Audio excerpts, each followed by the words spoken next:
బాగా హర్ట్ అయింది. చాలా చాలా హర్ట్ అయింది. బట్ నేను అయినా ఇంత ప్రెస్ని మీట్ చేసి ఇదన్నీ చెప్పాలని ఎప్పుడూ అనుకోలేదు. బట్ ఇప్పుడు కొన్ని సోషల్ మీడియాలో న్యూస్ వచ్చింది saying that the actor he's walked out of the movie. Walked out of the movie అంటే సినిమా కథ నచ్చక వాక్ చేయొచ్చు, లేకపోతే ఒక డైరెక్టరు, ఒక ప్రొడ్యూసరు వాళ్ళ బిహేవియరు, లేకపోతే ఇలాంటిది ఏదైనా ఉంటుంది for any actor to walk out of the movie. So ఇలా వాక్అవుట్ ఆఫ్ ద మూవీ అని న్యూస్ వచ్చి పబ్లిక్గా వచ్చింది. సో అందువల్లే మనం పబ్లిక్కి తెలియాలి అనేది ఒక కారణం కోసమే ఈ ప్రెస్ మీట్. నాకు ఇంతవరకు ఎందుకు ఇలా జరిగిందని కూడా తెలియదు. టు స్టార్ట్ విత్ ఎలా జరిగిందంటే, ఒక మంచి చిత్రం, తెలుగు చిత్రం తీద్దాం అండ్ నా డాటర్ని దీనిలో ఇంట్రొడ్యూస్ చేయాలి. బికాస్ నేను ఆల్మోస్ట్ 40 years మేము 42nd year సినిమా ఇండస్ట్రీలో. అప్పటి నుంచి తెలుగు సినిమాలు చేసుకుంటూ వస్తున్నాను. సో తెలుగు ఇండస్ట్రీలో ఇంట్రొడ్యూస్ చేద్దాము అనుకుని స్టార్ట్ చేశాను. అండ్ నేను ఇంతవరకు చేసిన స్టోరీలో నాకు మేబీ ఐఎమ్ ఓవర్ కాన్ఫిడెంట్ అని ఎవరైనా అనుకోవచ్చు, but this is the best script I have written ఇంతవరకు. సో ఎవర్రా దీనికి యాక్టర్ అని అనుకొని ఒకరోజు మా ఇప్పుడు కూడా మా విశ్వక్సేననే వస్తుంది నాకు. విశ్వక్సేన్కి ఈ కథ చెప్పడం జరిగింది. తర్వాత ఆయనకి చాలా ఇష్టం అయిపోయింది. Almost 2.5 hours every scene and every dialogue నేను చెప్పాను. ఆయన ఇదే మాట అన్నాడు, నాకు పిచ్చి పిచ్చిగా నచ్చింది సార్ ఇది కదా అని చెప్తే, సరే ఓకే అంతే కదా, నాకు ఇంకేమి artist, okay he's good looking boy, okay చేద్దాము అనుకొని then it all started. And then remuneration అని వచ్చేసరికి, సో ఆయన మేనేజరు మాట్లాడిన ఒక టర్మ్స్ అనేది నాకు వర్కౌట్ అవ్వలేదు. ఇంత ఎలాగవుతుంది అన్నప్పుడు తర్వాత వేరే ఒక అండర్స్టాండింగ్ వచ్చాం. హీ వాంటెడ్ అన్ ఏరియా, ఒక ఏరియా నేను తీసుకుంటాను, ఓకే నో ప్రాబ్లం, నాకు అదేం లేదు అది ఇచ్చి. And there was an advance. ఇక్కడ అడ్వాన్స్ డబ్బు ఇచ్చాను అది చెప్పుకోవడానికి ఈరోజు నేను రాలేదు, బట్ చెప్పాల్సిన ఒక కథ ఇది, బాధ్యత చెప్తున్నాను. సో అది జరిగింది. తర్వాత there was no issues. And ఎన్ని సరెలు డిస్కషన్స్ అని పిలిచినా he never use to come. నేను కూడా ఇంతవరకు నా లైఫ్లో ఎవరికి ఇన్ని మిస్డ్ కాల్స్ అనేది ఎవరికి నేను ఇవ్వలేదు. బట్ మేబీ అండ్ అగైన్ నేను తప్పుగా కూడా అనుకోలేదు, బిజీగా ఉండొచ్చు, చాలా సినిమాలు, ఆ సినిమా ఈ సినిమా. అండ్ అగైన్ ఈ started a movie where he's directing, direction ఉంటుంది చాలా అని నేను అర్థం చేసుకుంటూనే వచ్చాను. ఈవెన్ ఆయనకి కాస్ట్యూమ్స్ డిజైనర్ని ఎన్నిసార్లు పంపించానో తెలియదు, దానికి కూడా టైం దొరకలేదు. ఇలాగే జరిగింది. And finally okay, everything was ready, we had a schedule. ఒక 30 days స్కెడ్యూల్ అని పెట్టుకున్నాను. పెట్టుకున్న తర్వాత ఇంకో 2-3 daysలో షూటింగ్ ఉంది. జగపతి బాబు గారు ఉన్నారు అందులో, చాలామంది ఆర్టిస్టు, ఈవెన్ కేరళలో కొంతమంది ఆర్టిస్టులు అంతా ఫిక్స్ చేశాను.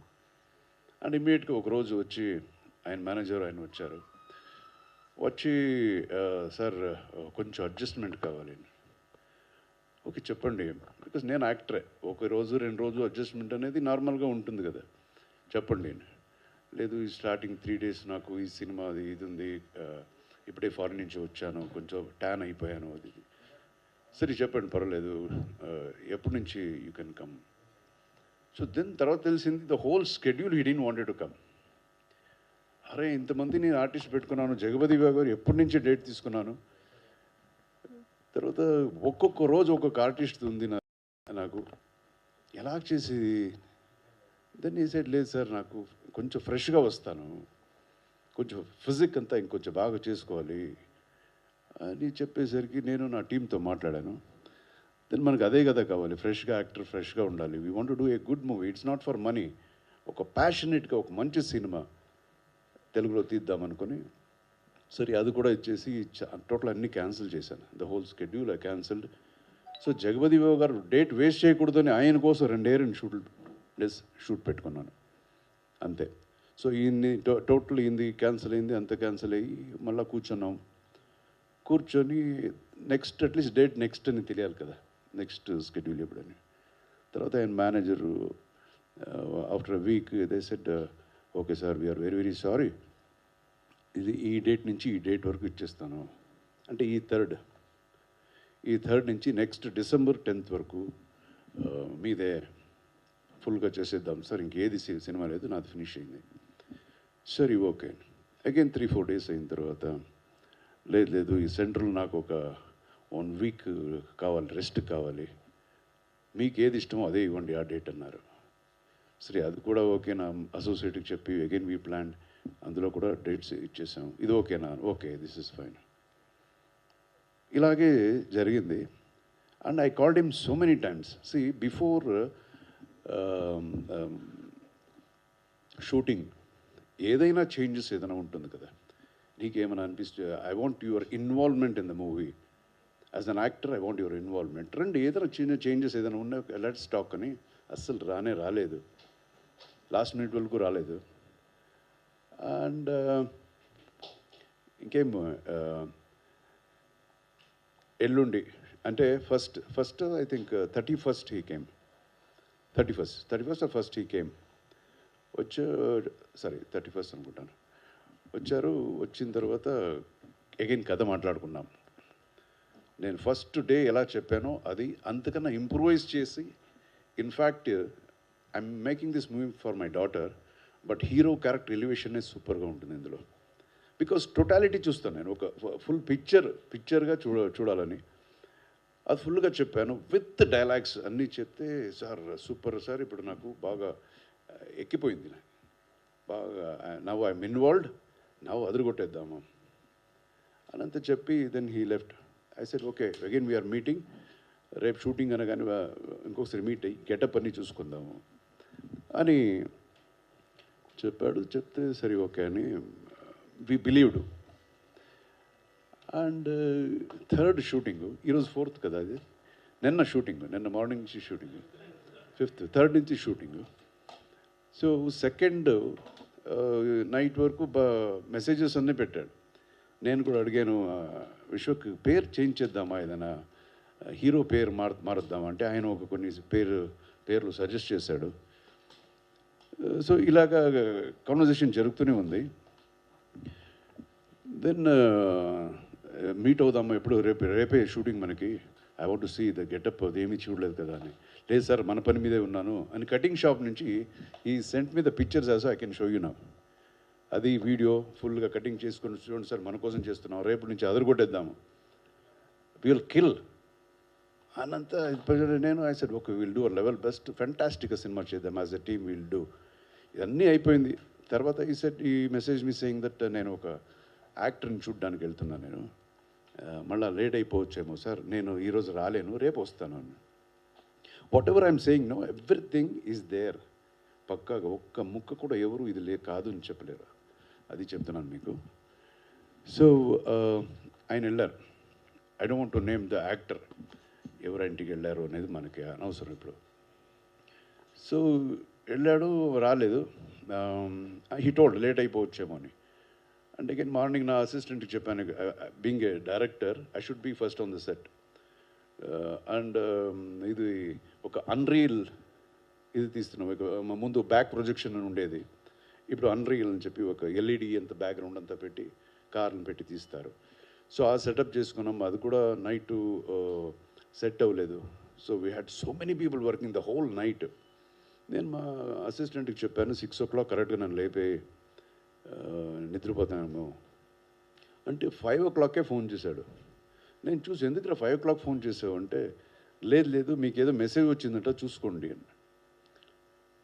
ఐ సెడ్ వాట్ మెసేజ్ అని చూసుకున్నాను. నాకు భయం వేసింది, ఎందుకురా ఏంటి ఈ నైట్లో ఎవరు మెసేజ్ చేశారని చూస్తే అయింది. 4 o'clock మెసేజ్ పెట్టాడు మన Vishwak, saying that sir I'm sorry, రేపు shooting please cancel the shooting, కొన్ని విషయాలు ఐ నీడ్ టు డిస్కస్ అని. నాకు అసలు అర్థం కాలేదు. What is that? నిన్న నైట్ వరకు ఓకే, కథలో ఏ చేంజెస్ లేదు, క్యారెక్టర్స్లో ఏ చేంజెస్ లేదు, డైలాగ్స్లో ఏమి చేయలేదు, ఎందుకు ఇలాగా అని. And then I couldn't even digest because it is I felt ఇంత అన్ప్రొఫెషనలిజమా, ఎలా జరుగుతుంది ఇది? ఒక producer day and night throughout the night work చేశారు మా వర్కర్స్ అక్కడ. Then I thought this is an insult, not only for me, for the technicians, for the workers, for my whole team. What will they think about me? అరే shooting ఉంది, నీవు ఇప్పుడు for example ఒక production బాయ్ని కూడా నేను I would have you know నువ్వు ఉండు, నువ్వే కావాలని చెప్పి ఉంటాను. వాళ్ళు అదన్నీ వేరే వర్క్నని వదిలేసి వచ్చి ఇక్కడ మన కోసం వెయిట్ చేస్తూ ఉంటారు. ఇమ్మీడియట్గా లేదు, నీకు షూటింగ్ లేదు, ఇక మీద షెడ్యూల్ లేదు, ఆల్రెడీ ఒక షెడ్యూల్ క్యాన్సిల్ చేశారు. నాకు డైజెస్ట్ చేసుకోలేకపోయాను. సో ప్రతిసారి పగిలిపోయే స్పీచ్ కావాలంటే ప్రిపేర్ కాలేమట్లా. నేను ఎప్పుడూ ప్రిపేర్ కాలేదు, ఈరోజు కూడా ఏం మాట్లాడాలో తెలీదు. కానీ నాకు ఈరోజు ఒకళ్ళు కనిపిస్తున్నారు. అదే నా కెమెరా లేవా, అక్కడి నుండి చూస్తున్నాడు ఒకడు. వాడు యూట్యూబ్లో నుండి చూస్తుండా, టీవీలో లైవ్ చూస్తుండా, లేదా తర్వాత రోజు క్లిప్ పెట్టుకొని చూస్తుండో నాకు తెలియదు. ఆడికి ఒక పని ఉంది. ఆడికి ఏం పని అంటే కష్టపడి సినిమా చేసుకొని ఏదో జోష్లో సినిమా ప్రమోట్ చేసుకుంటూ మా వాళ్ళ కష్టం చెప్పుకుంటూ ఏదో మాట్లాడితే దాంట్లో నుండి ఇంత ముక్క తీసి డిస్ప్లే పిక్చర్ మార్చుకొని ట్విట్టర్లో వేసి ట్రోల్ చేయడం, అదాడి పని. అరే నీకే చెప్తున్నా, నీకే జాంటా కూడా వీగలేరు ఎవరు. మేము ఇట్లనే మాట్లాడతాం, మా సినిమాని ఇట్లనే ప్రమోట్ చేసుకుంటాం, మేమే తప్పు చేయట్లేదు, గర్వంగా దొంగతనాలు చేయట్లేదు, ఏం చేయట్లేదు, సినిమాలు చేస్తున్నాం. సో నేను ట్రోల్ చేసిన వాళ్ళను, మా గురించి తక్కువ మాట్లాడిన వాళ్ళను, వీళ్ళని ఎవ్వరిని ఏమనట్లేను. ఎందుకు తెలుసా? ఈ సినిమా